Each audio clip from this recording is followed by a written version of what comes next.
السلام علیکم ورحمۃ اللہ وبرکاتہ۔ میرے تمام دوستوں کو میرے اس چینل پر ایک بار پھر خوش آمدید، پرنام۔ اپنے ہندی بھائیوں کو نمسکار۔ میں ہوں ڈاکٹر سہیل اور آپ دیکھ رہے ہیں میرا YouTube channel doctor Sohail Ankara tours. میرے بہت سے دوستوں نے، احباب نے اور لوگوں نے مجھ سے ریکویسٹ کی کہ میں ترکی میں کاسٹ آف لیونگ یعنی جو روزمرہ کے اخراجات ہیں اس پر ایک ویلاگ بناؤں، تو میں نے اس پر کچھ تھوڑا سا ہوم ورک کیا اور آج آپ لوگوں کے سامنے میں یہ پیش کرتا ہوں۔ تو چلیے سب سے پہلے شروع کرتے ہیں کہ کرایہ کتنا ہے۔ اگر آپ کا اپنا اپارٹمنٹ ہے یا اگر آپ خود کا اپنا اپارٹمنٹ خریدنے کا ارادہ رکھتے ہیں تو ترکی آنے سے پہلے تو آپ کو بہت بہت مبارک ہو کہ آپ کرائے کے جھنجھٹ سے بچ گئے۔ لیکن اگر آپ کرائے پر لینا چاہتے ہیں تو اس میں بہت ساری باتوں کو دھیان میں رکھیے۔ سب سے پہلے جو بات ہے اس میں وہ ہے رینٹ ایگریمنٹ کی۔ رینٹ ایگریمنٹ میں 3 باتیں آپ کو دھیان میں رکھنا ہوگی۔ سب سے پہلے تو یہ کہ آپ کو 1 مہینے کا کرایہ بطور کمیشن آپ کو جو پراپرٹی ڈیلر ہے، جس کو یہاں پہ ترکی زبان میں املاکچی کہتے ہیں، اس کو دینا ہوگا۔ مثال کے طور پہ اگر آپ 20,000 کا ترکش لیرہ کا اپارٹمنٹ کرایہ پر لے رہا ہے تو 20,000 آپ اس کو دیں گے۔ اسی طریقے سے 20,000 آپ بطور ایڈوانس مالک کو دیں گے اور 20,000 1 مہینے کا پیشگی کرایہ آپ ادا کریں گے۔ اس طریقے سے آپ کو شروع میں ہی 60,000 لیرہ کا خرچہ جو ہے اس کا سامنا کرنا پڑے گا۔ ایگریمنٹ یہاں عام طور سے جو ہے وہ 1 سال کا بنتا ہے اور اس کے لیے عام طور سے جو نامنل سے ڈاکومنٹ چاہیے ہوتے ہیں وہی ان کی ضرورت پڑتی ہے۔ رینٹ ایگریمنٹ کے علاوہ ایک اور بھی کاغذ ہوتا ہے جو کہ تعہد نامہ کہلاتا ہے۔ یہ عام طور سے اسٹوڈنٹس کے لیے ہوتا ہے، وہی اس کو استعمال کرتے ہیں، چونکہ وہ اسٹوڈنٹ جو کہ یہاں پر پڑھائی کی غرض سے آتے ہیں اور اگر وہ یہاں گریجویشن کے لیے آئے ہیں، ان کے 4 سال پورے ہو گئے اور وہ ماسٹرس کرنے کا ارادہ رکھتے ہیں اور ان کی مزید پڑھائی میں اگر 2 یا 3 مہینے کا وقت ابھی باقی ہے اور ان کا کمبلنگ اگر ایکسپائر ہو رہا ہے تو اس صورت میں گوچ ادارے ان کو ایک تھوڑی سی سہولت دے دیتا ہے کہ وہ تعہد نامہ بنوا کے لے آئیں اور اس کی بنیاد پہ وہ ان کو مزید جو ہے وہ تھوڑی سی ایکسٹینشن 3 مہینے یا 6 مہینے کی جتنی وہ ریکویسٹ کرتے ہیں مل جاتی ہے۔ تو یہ تعہد نامہ جو ہے یہ کرائے ہی کی شکل ہے، لیکن یہ کرایہ نامہ نہیں کہلاتا بلکہ تعہد نامہ کہلاتا ہے۔ یہ تھوڑا سا ذرا فرق ہوتا ہے۔ تعہد ناموں کو اگر آپ انگلش میں پوچھیں تو یہ آپ اس کو انڈرٹیکنگ کہہ سکتے ہیں آپ۔ تو یہ تو بات ہو گئی رینٹ ایگریمنٹ کے ڈاکومنٹس کے حوالے سے۔ اب آپ آ جائیے رینٹ کی کیا لیگل اس وقت صورتحال ہے۔ تو دیکھیے پچھلے 2-3 سالوں میں امیگریشن ڈپارٹمنٹ نے تقریباً 26 انقرہ کے جو ڈسٹرکٹ ہیں ان سب میں فارنرز کے لیے ایک ایک کر کے انہوں نے کرائے پر جو ایک سہولت تھی اس کو ختم کرنا شروع کیا، بند کرتے چلے گئے ایک ایک ڈسٹرکٹ کو، اور اس وقت تقریباً تمام ڈسٹرکٹ بند ہیں جن میں کہ آپ جو ہے کرائے پر اپارٹمنٹ نہیں لے سکتے اگر آپ یہ چاہتے ہیں کہ وہ ایگریمنٹ جو ہے آپ اس کو اپنی TRC کی درخواست کے ساتھ لگائیں اور اس میں استعمال کریں۔ تو اب جو باقی 3 ڈسٹرکٹ بچے ہیں میں ان کی تھوڑی سی تفصیلات آپ کو بتا دیتا ہوں اور اس کے بعد پھر میں آپ کو بتاؤں گا کہ کرائے کی کیا پوزیشن ہے۔ تو جو سب سے پہلا، سب سے بڑا اور سب سے پرانا ڈسٹرکٹ ہے اس کا نام ہے چنکایا۔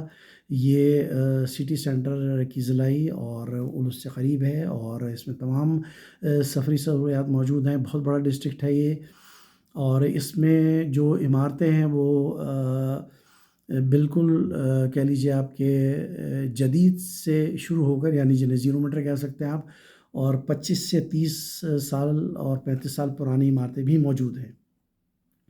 تو اسی حساب سے کرائے بھی ہیں۔ اب میں آپ کو چھوٹی سی مثال سے سمجھاتا ہوں۔ مثال کے طور پہ آپ اگر 3 کمروں کا اپارٹمنٹ دیکھ رہے ہیں جس کے ساتھ ایک بڑا سا لاؤنج ہوگا، اس کے ساتھ ایک کچن ہوگا، 2 سے باتھ روم ہوں گے، ایک کموڈ والا اور ایک انڈین اسٹائل کا جو کہ بیٹھنے کے لیے ہوتا ہے، تو اس کا کرایہ جو ہے اگر بلڈنگ پرانی ہے، 25 سے 30 سال پرانی بلڈنگ ہے، تو اس کی جو کرائے کی رینج ہے وہ 18,000 سے 20,000 کے درمیان ہے۔ یہ میں آپ کو بتا رہا ہوں چنکایا ڈسٹرکٹ میں۔ اگر آپ نسبتاً نئی بلڈنگ میں جاتے ہیں جیسے 5 سے 10 سال میں، تو اس میں آپ 5 سے 10 ہزار اور شامل کر لیجئے۔ اسی طریقے سے اگر آپ بالکل نئی بلڈنگ میں اگر کرائے پہ جائیں گے تو وہ تقریباً 30 سے 35 ہزار کے درمیان ہے۔ اسی حوالے سے ایک اور فرق کو بھی سمجھ لیجئے کہ یہاں چونکہ ترکی میں جتنی بڑی اور جتنی طویل بلڈنگ ہوگی، جتنی اس کی منزلیں زیادہ ہوں گی، 25 سے 30 منزلہ عمارت ہوگی، تو اس میں اس کو ترکی زبان میں کہا جاتا ہے منظرہ۔ منظرہ مینز ویو۔ تو وہ کہتے ہیں کہ جی منظرہ گزیل ہونا چاہیے، یعنی کہ منظر خوبصورت ہو۔ تو جیسے جیسے آپ اوپر جاتے جاتے ہیں، پہلی منزل، دوسری منزل، تیسری یا 20ویں 25ویں، تو اسی حساب سے یہاں کرایہ بھی بڑھتا ہے۔ تو اگر بالکل نئی بلڈنگ میں اگر آپ لیں گے، مثال کے طور پہ آپ 20ویں منزل میں لیں گے تو اس کا 35 سے 40 ہزار ہوگا کرایہ۔ اچھا، اب آ جائے کہ بلڈنگوں کا جو اسٹرکچر وہ کس طریقے سے، تو یہاں گراؤنڈ فلور ہوتا ہے، اور اسی طریقے سے مائنس فلور بھی ہوتی ہیں، -1، -2، -3، -4 تک بھی ہوتی ہیں بعض عمارتوں میں۔ تو جو -1 ہے اس کو گارڈن فلور بھی کہتے ہیں۔ وہ کیوں کہتے ہیں گارڈن فلور، میں اس کی تھوڑی سی آپ کو وضاحت کر دیتا ہوں کہ جب آپ اس مائنس فلور میں داخل ہوتے ہیں تو اس کے لیے آپ یا تو لفٹ کا استعمال کرتے ہیں یا پھر آپ سیڑھیوں سے نیچے اترتے ہیں۔ تو جب آپ اپارٹمنٹ میں داخل ہوتے ہیں اور اس کے آپ بالکنی میں جاتے ہیں اور کچن سے دیکھتے ہیں تو وہ باہر آپ کو ایک چھوٹا سا گارڈن دکھائی دیتا ہے۔ تو وہ آپ کے یعنی اپارٹمنٹ میں داخل ہوتے وقت وہ آپ کی -1 بلڈنگ ہوتی ہے، لیکن اگر آپ اس کو سڑک سے آگے دیکھتے ہیں تو وہ گارڈن فلور بنتی ہے، وہ اس کے سامنے سے سڑک گزر رہی ہوتی ہے۔ تو یہ فرق ہے۔ تو اگر آپ مائنس فلور میں لیں گے تو اس کا کرایہ کم ہوگا، اسی طریقے سے 2 میں جائیں گے تو اور کم ہوگا۔ تو یہ میں نے آپ کو تفصیلات بتا دیں کرائے کی، اور اس سے متعلق جو ایگریمنٹ کیسے بنتا ہے، تعاقد نامہ کیسے بنتا ہے، اس کی میں نے تھوڑا سا آپ کو تفصیلات دی ہیں۔ اگر اس میں کوئی سوال آپ کرنا چاہیں تو آپ مجھے کمنٹ میں ضرور کیجیے، میں کوشش کروں گا کہ اگر ضرورت پیش آئی تو میں اس پہ ایک اور ویلاگ بھی بنا دوں گا، اور اس پہ میں ان سوالوں کو جواب دینے کی کوشش کروں گا۔ اب آپ آ جائیے جناب فرنیچر کے اوپر۔ ظاہر ہے اگر آپ گھر خرید رہے ہیں یا کرایہ پہ لے رہے ہیں تو آپ کو فرنیچر بھی چاہیے۔ تو فرنیچر میں دونوں قسم کا دستیاب ہے بآسانی۔ نیا فرنیچر بھی بالکل مل جاتا ہے، بڑی اچھی اچھی شاندار مارکیٹس ہیں یہاں پہ، بڑے بڑے برانڈز ہیں یہاں پہ، جن میں سب سے بڑا اور مشہور برانڈ یہاں کا ماڈل لائف ہے۔ اس کا فرنیچر بہت پائیدار ہوتا ہے اور مہنگا بھی ہوتا ہے، لیکن ساتھ ساتھ یہی فرنیچر آپ کو ماڈل لائف کا یا کسی اچھے دوسرے برانڈ کا، یہاں پر بہت بڑی استعمال شدہ فرنیچر کی مارکیٹ ہے، الس نام ہے اس جگہ کا، وہاں پہ دستیاب ہے۔ وہاں پہ آپ کو یہ اچھے خاصے کم پیسوں میں مل جاتا ہے۔ میں اس کی چھوٹی سی مثال بھی دوں گا آپ کو، پیسوں سے بھی آپ کو سمجھا دوں گا تاکہ آپ کے سمجھنے میں آسانی ہو۔ مثال کے طور پہ اگر آپ 7 سیٹر صوفہ خریدنا چاہ رہے ہیں اچھی کوالٹی کا، یا آپ کہہ لیجیے کہ ماڈل لائف کا ہی لینا چاہتے ہیں، تو اگر وہ صوفہ 40 سے 45 ہزار کا آپ کو نیا ملتا ہے تو پرانا آپ کو 10 سے 15 ہزار میں مل جائے گا۔ اتنا فرق ہے نئے اور پرانی فرنیچر کی قیمتوں میں۔ اور یہی حال باقی بھی دیگر چیزوں کا ہے۔ آپ فریج لے سکتے ہیں نیا، الیکٹرانک کے بھی آئٹم لے سکتے ہیں، اپلائنسز لے سکتے ہیں، اور خاص طور سے الیکٹرانک کی یا اپلائنسز ہوتی ہیں ان میں لوگ ذرا سا محتاط ہوتے ہیں کہ غلط نہ نکلے، خراب نہ ہو جائے، چلے یا نہ چلے، تو اس کے لیے وہ آپ کو 1 ہفتے کی وارنٹی ٹائم دے دیتے ہیں، اور عام طور سے وہ ٹھیک ہوتی ہیں، ان کی پہلے سے چیک ہوئی ہوتی ہیں، خراب نہیں ہوتی ہیں۔ تو آپ کی اگر جیب اجازت نہیں دیتی تو آپ پرانی چیزیں خرید کے اپنا کام چلا سکتے ہیں۔ اسی سے متعلق میں ایک اور بہت کام کی بات آپ کو بتانا چاہوں گا کہ ایک بہت بڑی سائٹ ہے یہاں پہ، جس کا نام ہے sahibindin.com۔ اس سائٹ کو آپ گوگل پلے اسٹور سے جا کے ڈاؤن لوڈ کر سکتے ہیں آسانی سے، اس سے لاگ ان ہو سکتے ہیں۔ اس سائٹ میں بے تحاشا معلومات ہیں آپ کو۔ اس میں آپ کو کرائے کے گھر، اپنا گھر، اپارٹمنٹ، ولا، جو بھی آپ لینا چاہیں وہ سارے مل جائیں گے۔ پرانا فرنیچر، الیکٹرانک کا سامان، دنیا بھر کے اس میں آپ کو جو ہے وہ پرانی چیزوں کے آپ کو اشتہارات مل جائیں گے، اور یہ بہت فائدہ مند ثابت ہوتے ہیں۔ اس سے بڑی مدد مل جاتی ہے، آپ کے لیے آسانی ہو جاتی ہے اس میں۔ تو یہ تمام باتیں تھیں۔ اب آ جائیے اصل موضوع کی طرف کہ ماہانہ اخراجات کیا ہیں جس کا آپ شدت سے انتظار کر رہے ہوں گے۔ تو چلیے سب سے پہلے ہم شروع کرتے ہیں کہ آپ کے بلز جو ہیں وہ، تو جو ترکیہ میں سب سے بھاری جو بل پڑتا ہے وہ ہے گیس کا بل۔ اس کی میں آپ کو ذرا سا تفصیل بتانا چاہوں گا۔ آپ ذہن میں اپنا وہی اپارٹمنٹ رکھیے 3 کمروں کا، 3 بیڈ کا، ایک ٹی وی لاؤنج، ساتھ میں 2 باتھ روم اور کچن. اچھا ایک بات ذہن میں رکھیے گا کہ جب شدید سردی پڑ رہی ہوتی ہے تو یہاں پر باتھ روم میں بھی ہیٹنگ سسٹم ہے، تو آپ کو وہ بھی چلانا پڑتا ہے، اس کے بغیر گزارا نہیں ہوتا.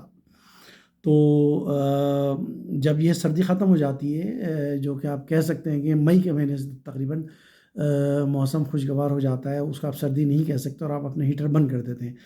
تو اس کے بعد جو آپ کا یوں کہہ لیجیے نارمل بل آتا ہے گیس کا، وہ تقریباً 700 سے 800 لیرہ کے درمیان آتا ہے اس 3 کمروں کے اپارٹمنٹ کا. اور جب یہ سردی شروع ہوتی ہے جس میں آپ کو ہیٹنگ سسٹم کی ضرورت پڑتی ہے، تو وہ شروع ہو جاتا ہے اکتوبر سے، اور وہ پھر چلتا ہے اپریل تک.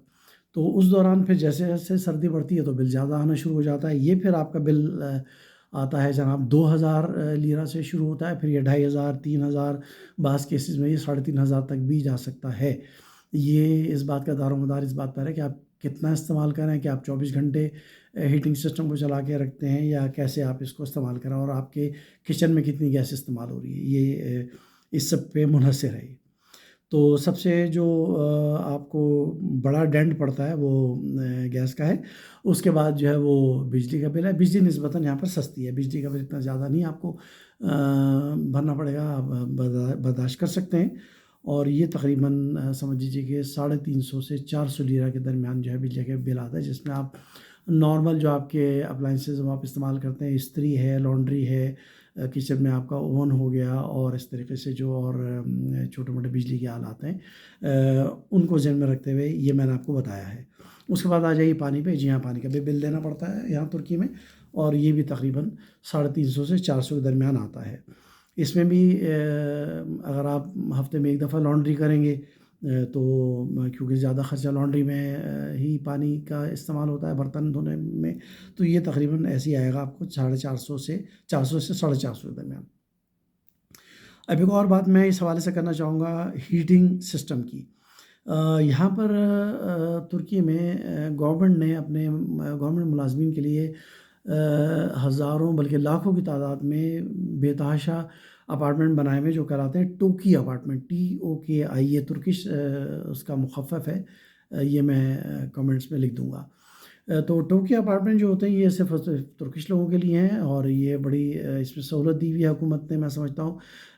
کچھ ان کو پیشگی ادا کرنا پڑتا ہے، اور بہت ہی آسان سی قسطوں میں 5 سال یا 10 سال میں وہ اس کو پورا کر دیتے ہیں، بھی کرائے پر رہتے ہیں. تو بہت سے لوگ جو ہیں وہ اپنا ٹوکی کا اپارٹمنٹ بھی رینٹ پہ دے رہے ہوتے ہیں. تو اگر آپ ٹوکی کے اپارٹمنٹ میں رینٹ پر ہیں تو اس بات کو دھیان میں رکھیے گا کہ ہر ٹوکی اپارٹمنٹ میں اس کا ایک ادارہ ہوتا ہے ہر علاقے کا، اور وہ ادارہ جو ہے وہ سینٹرل ہیٹنگ پرووائڈ کرتا ہے.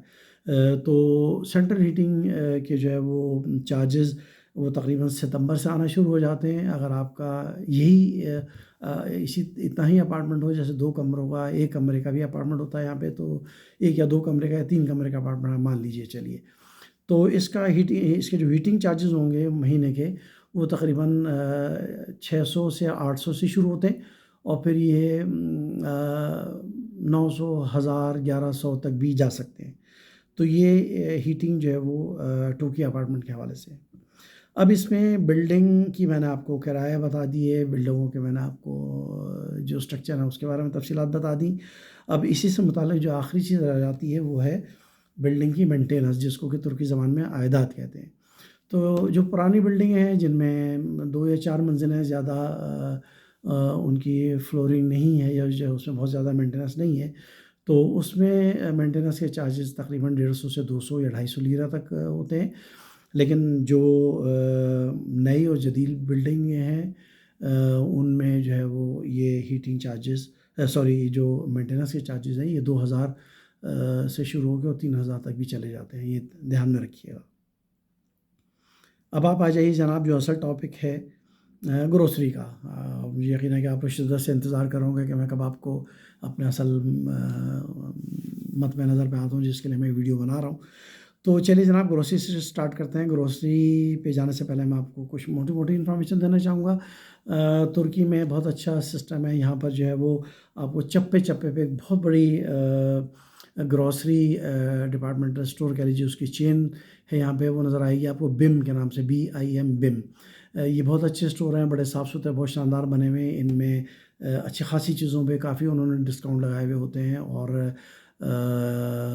ہفتہ اتوار کو بھی کچھ مزید چیزوں پہ ڈسکاؤنٹ لگا دیتے ہیں، تو ان کی جو قیمتیں ہیں بہت مناسب ہے۔ یہاں سے آپ جو ہے وہ فروزن آئٹم لے سکتے ہیں، آپ پولٹری کا آئٹم لے سکتے ہیں، قیمہ مرغی وغیرہ اس طرح کی چیزیں لے سکتے ہیں آپ، ڈیری پروڈکٹس آپ یہاں سے لے سکتے ہیں، اور کچھ محدود کہہ لیجیے کہ تعداد میں آپ کو سبزیاں پھل بھی یہاں سے مل جاتے ہیں، اور باقی دنیا بھر کا سارا سامان جو آپ کو مل جاتا ہے ان میں حتیٰ کہ بعض بڑے آئٹم بھی جو ہے وہ اچھی مناسب ریٹ پہ بیچ رہے ہوتے ہیں وم والے، جس میں ٹی وی جیسے مثال کے طور پہ بڑے 40 انچ کے بھی ٹی وی آپ کو مل جائیں گے، اسی طریقے سے دوسرا الیکٹرانک کا جو سامان ہوتا ہے، ویکیوم کلینر ہے، اس طرح کی چیزیں بھی آپ کو بم پہ مل جاتی ہیں۔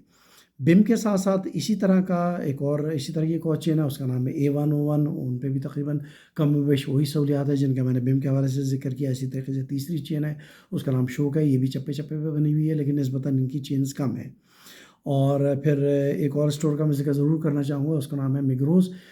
مگروز میں اور دیگر چین ڈپارٹمنٹ اسٹور میں کیا فرق ہے یہ بھی میں آپ کو بتا دوں کہ جو باہر ملکوں کے آئٹمز ہیں جو کہ ترکی میں نہیں ملتے، وہ آپ کو مگروز پہ آسانی سے مل جاتے ہیں۔ میں اس کی مثال آپ کو دینا چاہوں گا، مثال کے طور پہ ڈیٹول ایک بڑے کامن یوز کی آئٹم ہے، لیکن آپ کو ڈیٹول کہیں نہیں ملے گا، ڈھونڈنے سے نظر نہیں آئے گا آپ کو، لیکن مگروز سے مل جائے گا آپ کو۔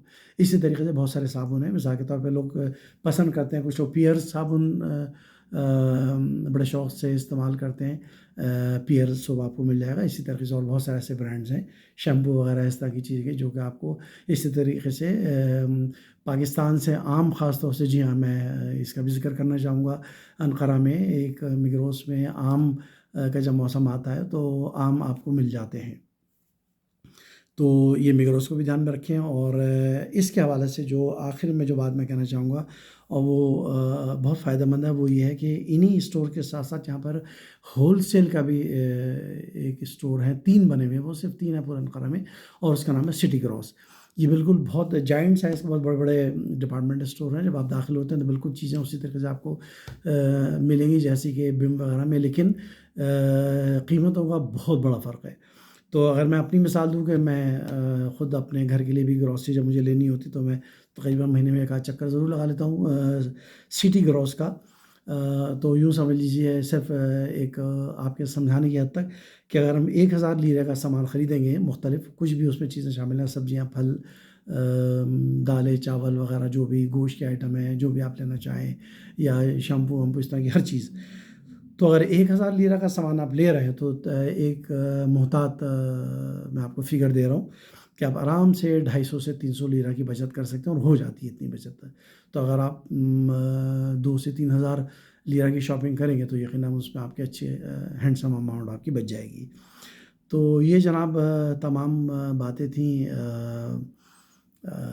کیا کہنا چاہیے اس کو، ترکی میں اپنی کاسٹ آف لیونگ کی، یا آپ کے ماہانہ اخراجات کی تخمینہ کتنا ہے اس کے انداز میں نے آپ کو بتا دیے۔ اب اس حوالے سے اگر آپ کچھ سوال کرنا چاہتے ہیں تو ضرور کمنٹ سیکشن میں آپ کو لکھ دیجیے، میں کوشش کروں گا انشاءاللہ۔ اور اگر آپ یہ چاہتے ہیں کہ مجھ سے مزید تفصیلی بات کرنا چاہتے ہیں تو میرا واٹس ایپ نمبر بھی ہے، لیکن میں وہ صرف آن ریکویسٹ دیتا ہوں، اور یہ سلسلہ ہے سارا۔ اور میں آخر میں آپ سے ریکویسٹ کروں گا کہ میرے چینل کو لائک اور سبسکرائب ضرور کیجیے۔ انشاءاللہ میں آنے والے دنوں میں مزید اچھے ٹاپکس پہ اسی طرح کی مفید اور معلوماتی ویڈیوز بناؤں گا، جس میں میرا ارادہ یہاں کے تعلیمی نظام پر ہے، ایجوکیشن سسٹم میں، کہ لوگ بچوں کو لے کر آتے ہیں تو پریشان ہوتے ہیں کہ ہمارے بچوں کا کیا ہوگا، ایجوکیشن کس طرح کی ہوگی۔ ترکی زبان کے حوالے سے میں ایک ارادہ رکھتا ہوں ویلاگ بنانے کا، پھر یہاں پر جو ہیلتھ کا سسٹم ہے، انشورنس ہے، یہ سارے معاملات ہیں، دوائیں ہیں، کہاں سے لینی، کیسے لینی، کس طریقے سے، یہ بھی میڈیکل ڈاکٹر جو میری اس پر جو بھی معلومات ہیں میں وہ یقیناً آپ سے شیئر کروں گا۔ اسی طریقے سے پھر ٹورزم کے حوالے سے، ٹرانسپورٹ کے حوالے سے، گاڑی لوگ لینا چاہتے ہیں اس کی معلومات حاصل کرنا چاہتے ہیں، تو ایسے بہت سارے موضوعات ہیں۔ انشاءاللہ میں بہت جلد آپ سے دوبارہ ملوں گا، تب تک کے لیے اجازت دیجیے، اپنا خیال رکھیے گا، اللہ حافظ، اور میرے چینل کو ضرور لائک اور سبسکرائب کیجیے۔ بہت شکریہ۔